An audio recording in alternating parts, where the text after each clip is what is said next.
اس دور میں کوئی بات کر کے دکھاتا جب بیٹی کو زندہ دفن کیا جا رہا ہے. سمجھتے ہو کہ نہیں سمجھتے؟ بیٹیوں پہ ایسا منہ بناتے تھے, یتوارا من القوم من سوء ما بشر به. قرآن کہتا ہے قوم سے باپ چھپتا پھرتا ہے اس بری خوشخبری کی وجہ سے جو اس کو سنائی گئی ہے. ذلت سے نا منہ پہ رومال ڈال کے گھومتا تھا. لوگ کہیں گے ابے وہ آ رہا ہے, اس کی بیٹی پیدا ہو گئی, ابے وہی آ رہا ہے. گالیاں دیتے تھے لوگ, برا بھلا کہتے تھے. تو شرم سے کیا کرتا تھا, جیسے کوئی چوری کرتے ہوئے پکڑا جائے, عزت دار آدمی ہو تو وہ قوم کو منہ دکھانے کے قابل رہتا ہے؟ منہ پہ کپڑا ڈال کے گھومے گا. یار کچھ دن یہ خبر جب پرانی ہو جائے گی تو پھر سوسائٹی میں چلوں گا. یتوارا من القوم من سوء ما بشر به, قوم سے چھپتا پھرتا ہے. اور ظل وجهه مسودا وهو کظیم. قرآن ایک اور بات بیان کرتا ہے کہ اس کا چہرہ ذلت سے سیاہ رہتا ہے, کالا چہرہ نظر آ رہا ہوتا ہے, اتنا ذلیل اپنے آپ کو سمجھتا ہے. اور وہ کظیم, اور گھٹ رہا ہوتا ہے. آپ جب ٹینشن میں ہو نا اور ٹینشن نکال نہ سکتے ہو تو جو آپ مصیبت کے کڑوے گھونٹ پی رہے ہوتے ہو, اس عمل کو قزم کہا جاتا ہے عربی میں. قزم, اتنی بڑی مصیبت میرے پاس آ گئی, بیٹی کی پیدائش, فہو کظیم, اور وہ اس ذلت کے گھونٹ کو کیا کرتا ہے, پیتا ہے. کیوں پی رہا ہوتا ہے؟ ایمسکہ علی ہون ام یدسہ فی التراب, کہ کیا میں اس ذلت برداشت کر کے اس کو گھر میں برداشت کر لوں؟ ذلت تو ہوگی, انگلیاں اٹھیں گی, بیٹی کا باپ جا رہا ہے, کہ میں ذلیل بن کے برداشت کر لوں کیونکہ باپ کی محبت نہیں چاہتی کہ اس کو دفن کرے. ام یدسہ فی التراب, یا ایک دفعہ میں ظلم برداشت کر کے اس کو دفن کر دوں اور ہمیشہ کی ذلت سے بچ جاؤں میں. یہ کنڈیشن, بیٹی پہ یہ ظلم جس سوسائٹی میں ہو نا, یہ ظلم, اس سوسائٹی میں محمد صلی اللہ علیہ وسلم اپنی بیٹی نہیں, بیٹی کی بھی بیٹی کو کندھوں پہ اٹھا کے نماز پڑھانے کے لیے آ رہے ہیں. بہت مشکل ہے بھائی بات سمجھانا. صحیح ہے, مسلم کی حدیث ہے, صحابہ کہتے ہیں کہ ہم نماز کے انتظار میں تھے. مسجد نبوی کتنی مقدس جگہ, ابو بکر, عمر, عثمان, علی جیسے لوگ پیچھے. ظہر کی نماز ہے, سید الانبیاء مصلی پہ نماز پڑھانے کے لیے آنے والے ہیں, انتظار ہو رہا ہے. کیسی عظیم محفل ہے نا. تو کہتے ہیں, راوی حدیث کے کہتے ہیں, ہم دیکھتے ہیں کہ نبی کی بیٹی یعنی نواسی جن کا نام زینب تھا, چھوٹی سی بچی تھی, نبی کندھے پہ اٹھا کے ان کو مصلی پہ نماز پڑھانے کے لیے آئے ہیں. بچوں کو اتنا پروٹوکول مصلوں پہ کم از کم نہیں دیا جاتا کیونکہ سب سے عزت والی جگہ تھی وہ, سب سے زیادہ. اس وقت میرا خیال ہے روئے زمین پر اس سے زیادہ عزت والی جگہ کوئی بھی نہیں تھی, جہاں پیغمبر کھڑے ہوئے ہیں. تو کیسی عزت دے رہے ہیں, بچی کو کہاں لے کر آ رہے ہیں, کندھے پہ بٹھا کے. صحابہ یہ منظر دیکھ رہے ہیں کہ جو ہم میں سب سے زیادہ عزت دار ہیں وہ اپنی نواسی کو ایسی عزت دے رہے ہیں کہ اس سے زیادہ عزت آپ نے شاید کسی کو نہیں دی ہوگی. سرور کائنات کا کندھا ہے اور مصلی ہے اور حالت ہے نماز کی. اب آپ اس کو کاؤنٹ کرنا شروع کریں. اتنی عزت بھی کافی تھی کہ کندھے پہ اٹھا کے آئیں اور مصلی پہ پھر نیچے رکھ دیں, کافی تھی نا. بہت عزت ہو جاتی عربوں کی نظر میں. نماز اپنا پراپر وے میں ایسے ہی پڑھاتے جیسے ہمیشہ پڑھایا کرتے تھے. بھائی آج کوئی باپ بیٹی کو عزت دے گا, چھوٹی بچی کو تو اتنی دے دے گا نا, کندھے پہ اٹھا کے لے آئے گا. پہلی بات تو گود میں اٹھا کے لائے گا, گود میں اٹھا کے لائے گا. لیکن پہلی عزت کیا دی جا رہی ہے, گود میں نہیں, کہاں, کندھے پہ بٹھایا جا رہا ہے. دوسری عزت کیا دی جا رہی ہے, مسجد میں لے کر آ رہے ہیں. کسی دعوت میں لے جانا وہ بھی عزت ہے, مسجد میں لانا اس سے, بولو نا, اب بولو گے تو بات آگے چلے گی نا, چپ بیٹھے رہتے ہو, اس سے زیادہ عزت ہے.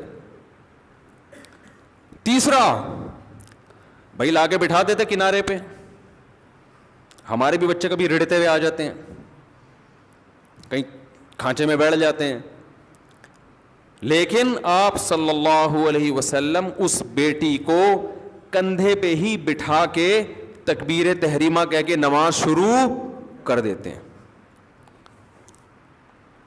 اب آپ بتاؤ اس سے زیادہ عزت کسی مخلوق کو پیغمبر کے لیے دینا ممکن ہے بھائی؟ کندھے پہ بٹھا کے کیا کر دیتے ہیں؟ نماز شروع. یہ کتنے پوائنٹ ہو گئے؟ 3. چوتھا پوائنٹ سب سے زیادہ عجیب ہے. جب آپ رکوع میں جا رہے ہیں تو ظاہر ہے بچی گر جائے گی, رکوع میں جب جائیں گے اٹھا کے کندھے سے نیچے اتار دیا, ختم ہو گئی بات. بھائی عزت دے دی بچی کو, جتنا کندھے پہ بٹھا سکتے تھے بٹھا لیا نا. اب رکوع میں جائیں گے تو ظاہر ہے گرے گی, اب بٹھاتے رہے, 4 رکعتیں پڑھا کے سلام پھیر دیتے. صحابہ دیکھ لیتے آپ نے اپنی بیٹی کی بھی بیٹی, یعنی جب بیٹی کی بیٹی کو یہ عزت دی جا رہی ہے تو بیٹی تو اس سے زیادہ قریبی رشتہ ہوتا ہے نا. کمال کی بات ہے کہ جب دوسری رکعت کے لیے کھڑے ہوئے ہیں تو دوبارہ اٹھا کے کندھے پہ بٹھا لیا اس کو, شانے پہ. 4 رکعتیں اس طرح سے پڑھائی ہیں. تیسری کے لیے کھڑے ہوئے پھر کندھے پہ اٹھا کے بٹھایا, چوتھی کے لیے کھڑے ہوئے پھر کندھے پہ اٹھا کے بٹھایا. یہاں فقہا پریشان ہیں کہ ایک طرف تو نماز میں ہاتھ ہلانے سے, حرکت کرنے سے نماز ٹوٹ جاتی ہے, نبی نے اس سے پہلے کبھی ایسا عمل نہیں کیا. یہ قیاس سے ہٹ کر, ایک عام شریعت کے اصول سے ہٹ کر اتنی آپ حرکت کیوں کر رہے ہیں؟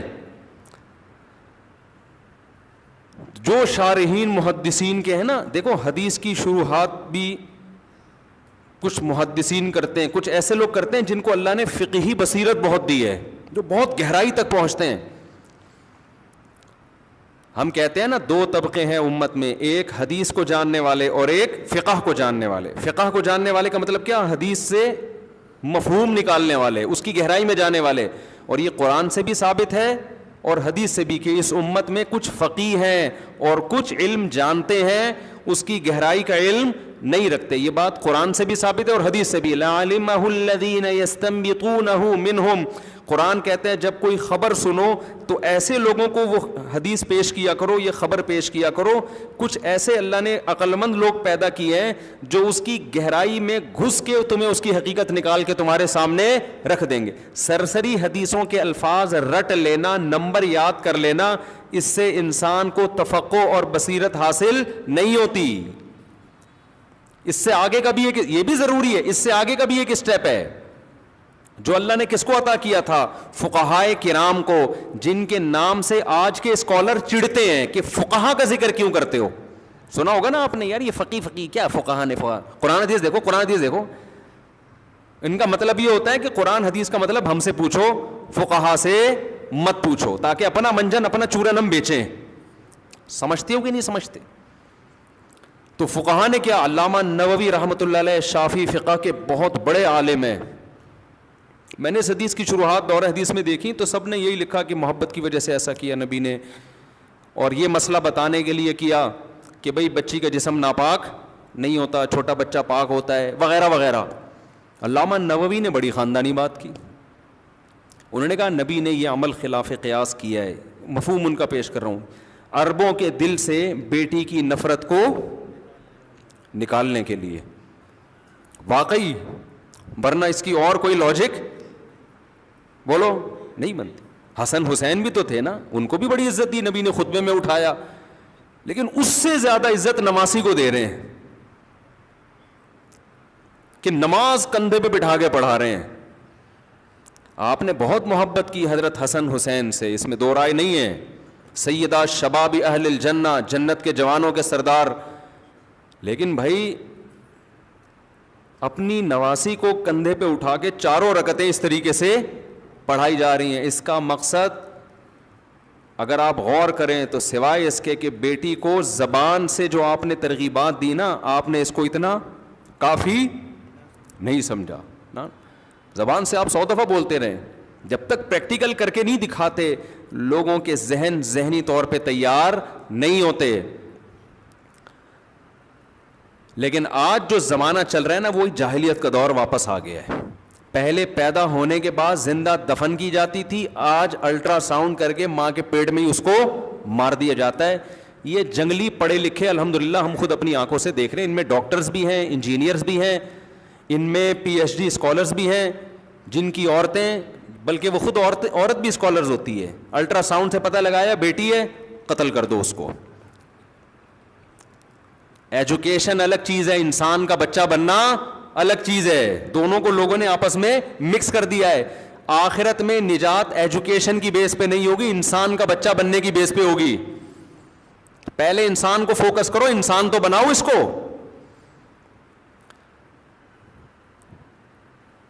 تو یہ ظلم آج کل ہو رہا ہے. اور یہ بھی ہم نے ایسے بھی گدھے دیکھے الحمدللہ, گدھا نہیں بولوں تو کیا بولوں, بچی پیدا ہوئی ماں بھی رو رہی ہے باپ بھی رو رہا ہے, الو کا پٹھا. میں نے دیکھا ہے اپنی آنکھوں سے منظر. ہاسپٹل میں تھا, میرے یہاں ولادت ہونے والی تھی, تو میں گھر والوں کو لے کے 10 سال پرانی بات ہے ہاسپٹل میں گیا, کیونکہ میں سنتا تھا کہ بعض لوگ روتے ہیں, مجھے یقین نہیں آتا تھا کہ یار اتنے بھی گدھے دنیا میں کوئی ہو سکتا ہے. ہندوؤں میں سنا تھا ہم نے ایسا ہوتا ہے, اور بعض غیر مسلموں میں, مسلمانوں میں کبھی میں نے کہا یار بکواس کرتے ہیں, جھوٹ بولتے ہیں لوگ, ایسا کون کرتا ہوگا یار, اپنی اولاد پہ رو رہا ہے, پاگل ہے کیا. میں ایک ہاسپٹل میں گیا, میرے ہاں بچے کی ولادت ہونے والی تھی, تو میں بیٹھا ہوا ہوں, سامنے دیکھا کہ ایک خاتون نا رو رہی ہیں, اور وہ سارے بینچ پہ بیٹھے ہوئے آنسو پوچھ کے رو رہے ہیں. میں نے کہا ہائے, لگتا ہے ان کی بہو کا انتقال ہی ہو گیا. مجھے ایسا لگا, اطلاع آئی ہے بہو مر گئی. تو ساس کے لیے تو مجھے حیرانگی ہوتی, تو بہرحال اچھی ساس ہیں, بہو کے مرنے پہ رو رہی ہیں, تو ایسے رو رہے ہیں نا چپکے چپکے سے. ایک جوان سا لڑکا بیٹھا ہے, وہ بھی منہ اترا ہوا اس کا بیچارے کا, وہ رو نہیں رہا تھا, منہ اس کا عجیب سا ہو گیا تھا, نیچرل منہ نہیں لگ رہا تھا مجھے اس کا, وہ جیسے کوئی چوری کر کے پکڑا جاتا ہے نا بالکل وہی منہ تھا جس کا قرآن نے ذکر کیا ہے کہ اس کے چہرے پر غل وجہہ مسودن, سارا دن چہرے پر جیسے کسی نے کالک مل دی ہو. سفید چہرے کا بھی رونق اڑ جاتی ہے نا جب ذلت ہوتی ہے.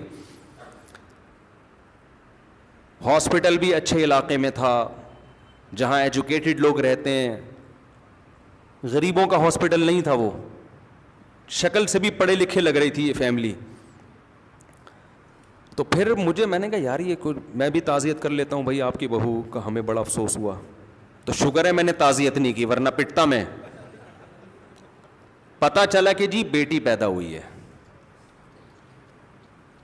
اور پھر وہ ان کی مجھے آواز آ رہی تھی, وہ ماں کہہ رہی تھی میرے بیٹے کا تو چہرہ اتر گیا, ایسے روتے رہتے, میرے بیٹے کا تو جب سے اطلاع ملی ہے نا منہ ہی اتر گیا میرے بیٹے, ایسے رو رہی تھی.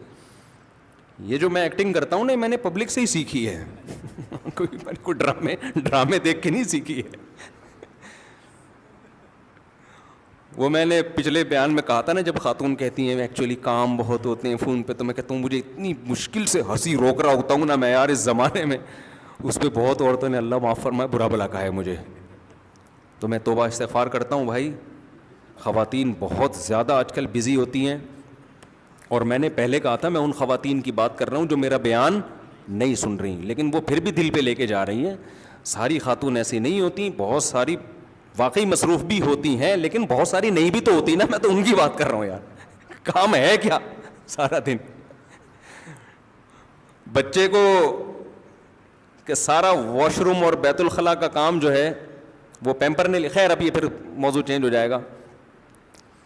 اچھا اب یہ روتے پتہ ہے کیوں ہیں, یہ بھی ایک بات میں آپ کو بتا دوں.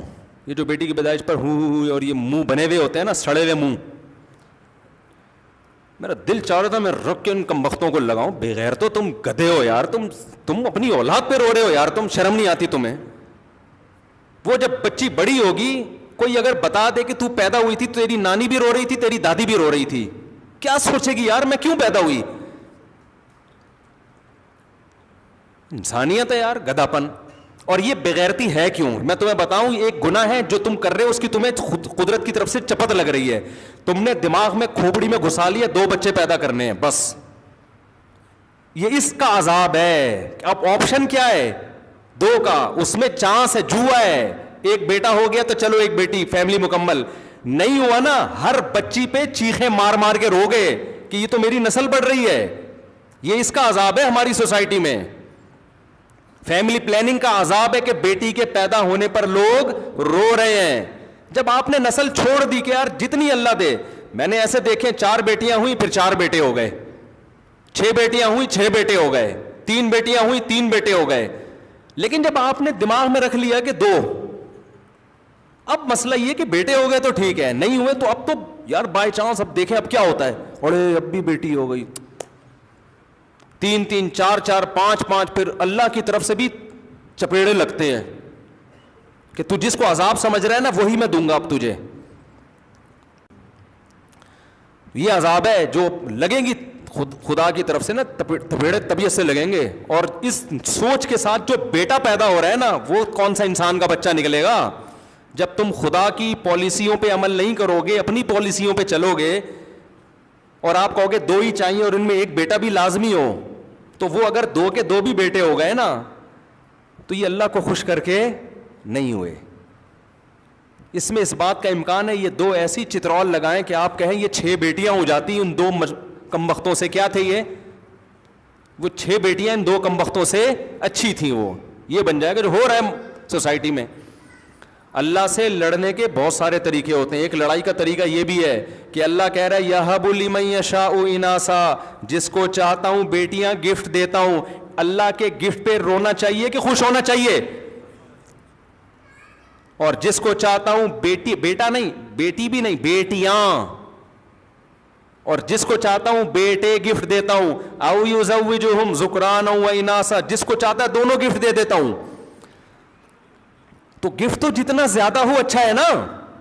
جب آپ نے کھوپڑی میں بٹھا لیا کہ نہیں میرا دوست مجھے گفٹ دے تو جتنا زیادہ ہے میں مینج کر لوں گا, لیکن اللہ جب گفٹ دے رہا ہے تو میری تنخواہ افورڈ نہیں کر سکتی, میں اس تنخواہ میں 6 بچے نہیں پال سکتا. بھائی اللہ کہہ رہا ہے تو پیدا ہونے دے, تیری بیوی کی چھاتیوں میں اس بچے کے لیے دودھ پیدا کر دوں گا. نہیں اللہ تو دودھ ہی پیدا کر سکتا ہے, باقی تجھے کیا پتا اس زمانے میں کیا کیا چاہیے بچے کو. ہمیں پتا ہے نا, ہم سے پوچھ. اے اللہ کنوینس کا خرچہ چاہیے, بچوں کے اسکول کی فیسیں چاہیے, اور سٹی اسکول بیکن ہاؤس میں ہم نے پڑھانا ہے بچے کو, 8-8 ہزار کی فیسیں ہیں ان کی, 20-20 ہزار فیسیں ہیں. اللہ پھر اگر کوئی بیماری آ گئی آغا خان ہاسپٹل میں ہم نے علاج کرانا ہے, پھر بچہ بڑا ہوگا اسٹیبل ہوگا, PhD کرانا ہے, MBA کرانا ہے, پھر ہم نے اس کو باہر بھیجنا ہے. اللہ کو تو پتہ ہی نہیں ہے, دودھ پیدا کر کے وہ سمجھ رہا ہے کہ میں نے بہت کچھ کر دیا. نہیں آئی میرا خیال ہے بات سمجھ میں. اللہ سمجھ رہا ہے دودھ میں نے پیدا کر دیا بس کیا ہو گیا, اللہ کو پتہ ہی نہیں ہے یار. کم وقت تھوڑا سا دماغ لڑا کے سوچ, اس وقت بچے کو دودھ کی ضرورت ہے, ایسا دودھ پیدا کیا اس کا آلٹرنیٹ جاپان کے سائنسدان بھی اب تک ایجاد نہیں کر سکے. یہ اس کی سائن علامت ہے کہ جو یہ کر سکتا ہے باقی چیزیں بھی کر سکتا ہے وہ, اور اگر نہیں کرنا چاہے گا تو اکلوتے بیٹے کے لیے بھی نہیں کرے گا. پھر وہ اس کی مرضی پر ہے, چاہے گا تو تیرے درجن بچے ہوں گے سب کی فیسیں دے دے گا, نہیں چاہے گا تو ایک کی بھی نہیں دے گا. تو اس میں 1 اور 12 اللہ کی نظر میں کیا ہے, برابر ہیں. یہ میں اس لیے کہہ رہا ہوں کسی کے 12 بچے ہیں فیسیں نہیں اٹھا پا رہا تو لوگ کہہ سکتے ہیں اس کے 12 کو اللہ نے فیسیں کیوں نہیں دی. تو ایسے تو میرے علم میں ایسے ایک ہے لیکن اس کی بھی فیسیں نہیں ہیں اس کے پاس. تو یہ اللہ پر ہے کہ اس نے آپ کے بچوں کو اللہ سٹی اسکول میں پڑھانا چاہتا بھی ہے کہ نہیں چاہتا. جو اللہ چاہتا ہے ویسا کر لو. اللہ اگر ان سے ٹماٹر کی ریڑھی لگوانا چاہتے ہیں اللہ ہم اس پہ راضی ہیں, کوئی بات نہیں, ٹماٹر بیچے گا. یہ توکل کا یہ مطلب تھوڑی ہے کہ میرے سارے بچے MBA کریں اور سارے ڈاکٹر بنیں. توکل کا مطلب یہ ہے کہ میں اللہ کے مرضی کے خلاف نہیں چلوں گا, میں نسل نہیں روکوں گا. اللہ میرے بچوں کو عالم بنائے, مفتی بنائے, ڈاکٹر بنائے, انجینئر بنائے. تو اللہ کا وعدہ ہے کہ استغنا کے ساتھ چلو گے, مجھ پہ توکل کرو گے. وَمَن يَتَوَكَّلْ عَلَى اللَّهِ فَهُوَ حَسْبُهُ, جو اللہ پر اعتماد کرتا ہے بس اللہ کہتے ہیں میں کافی ہوں. اب میں اس کے ساتھ معاملہ کرتا کیا ہوں, یہ مجھ پہ چھوڑ دو, اپنے اوپر نہیں جاؤ. اس کو تم نے نہیں فیصلہ کرنا یہ بنے گا, یہ بس میرے پر چھوڑ دیا نا میں کروں گا. تم نے اپنی ذمہ داری پوری کرنی ہے, تربیت کی, تعلیم کی, جتنی گنجائش ہے. نہیں ہے تو رو نہیں, کوئی بات نہیں. ٹماٹر کے ذریعے اس کو میں آگے تک, میں کتنے جانتا ہوں یار کچرا چنتے تھے, آج کروڑ پتی ہے. اسکریپ کا بہت بڑا بزنس ہے ان کا. ان کا ابے کے پاس پیسے ہوتے ہیں نا, وہ ان کو پڑھا کے کماؤ پھوت بنا دیتا. وہ صبح صبح سوٹ ٹائی لگا کے باس کے چمچے بنے ہوئے ہوتے اور 1-1.5 لاکھ روپے تنخواہ لے کے آ رہے ہوتے. وہ تو شکر ہے ابا کے پاس پیسہ نہیں تھا, وہ بزنس پہ آئے اور آج نوٹ چھاپنے کی مشین بنے ہوئے ہیں وہ لوگ. بہت مشکل ہے, یہاں آ کے پھر کھوپڑیاں گھومنا شروع ہوتی ہیں. لیکن وہی ہے, جتنا بولتے رہو کوئی ہلنے کے لیے تیار نہیں ہے. توکل کرو اللہ پہ, اللہ پہ اعتماد کرو. کہاں سے کہاں چلی گئی, تو پھر بیٹیاں بھی ہوں گی اور بیٹے بھی ہوں گے, کوئی بات نہیں. اللہ دے گا کثرت سے, بیٹیاں بھی دیتا ہے بیٹے بھی دیتا ہے. یہ تو انسان میں ایسا ہے کہ بعض دفعہ 3 4 بیٹیوں کی لائن لگتی ہے, پھر 4 بیٹے پیدا ہو جاتے ہیں. بعض دفعہ 6 بیٹیاں ہوتی ہیں, پھر 6 بیٹے لائن لگ جاتی ہے. لیکن جب آپ نے کہا کہ 2 چاہیے, اب آپشن, اب تو مقابلہ سخت ہے نا, آخری 2 گیندوں پہ چھکا لگانا ہے, تو بیٹسمین تو ڈپریشن میں جائے گا نا. اب آپشن کا میں 2 جس کے ہو گئے وہ تو بڑا اچھلتا ہے, کودتا ہے, کلابازیاں کھاتا ہے, بھائی میری فیملی مکمل. جس کے نہیں ہوئے اس کو لگتی ہے چپت. اور پھر بڑی ٹینشن یہ کہ 6 بیٹیاں 7 بیٹیاں بیٹے کی لالچ میں, اور وہ ہر دفعہ میں اس کی ارادہ نہیں ہوتا کہ یہ پیدا ہو, مجبوراً ایک ٹرائی کر کے دیکھتے ہیں شاید اس دفعہ مارکیٹ میں بیٹا آ جائے. تو چھوڑ دے یار, بیٹی دے بیٹا دے, یہ کس کا کام ہے, اللہ کا کام ہے. آپ نسل مت روکو. اب دیکھو میرے بیٹے پیدا ہوئے شروع میں, پھر بیٹیوں کی لائن لگ گئی, پھر بیٹوں کی لائن لگ گئی دوبارہ. تو وہ ایسا ہی ہو رہا ہے, اس طرح سے خود بخود فطرت اس کو کیا کرتی ہے, مینیج کر لیتی ہے. تو پھر چینل زیادہ ہوں تو ایک چینل سے بیٹیاں ہو رہی ہیں تو دوسرے چینل سے بیٹے شروع ہو جائیں گے. چینل بھی ایک ہی رکھا ہوا ہے, کیا کیا چیزیں اسکرو پانا لے کے میں سیدھی کروں آپ لوگ کی, بھائی ساری سیٹنگ آؤٹ ہے, مجھے تو آپ کو کھول کے جوڑنا پڑے گا دوبارہ. سوسائٹی کو جو ہے نا دوبارہ سے کھول کے جوڑنا پڑے گا, یہ ریپیئرنگ سے ٹھیک ہونے والی بولو نہیں ہے, اتنا آوے کا آوا بگڑ گیا ہے.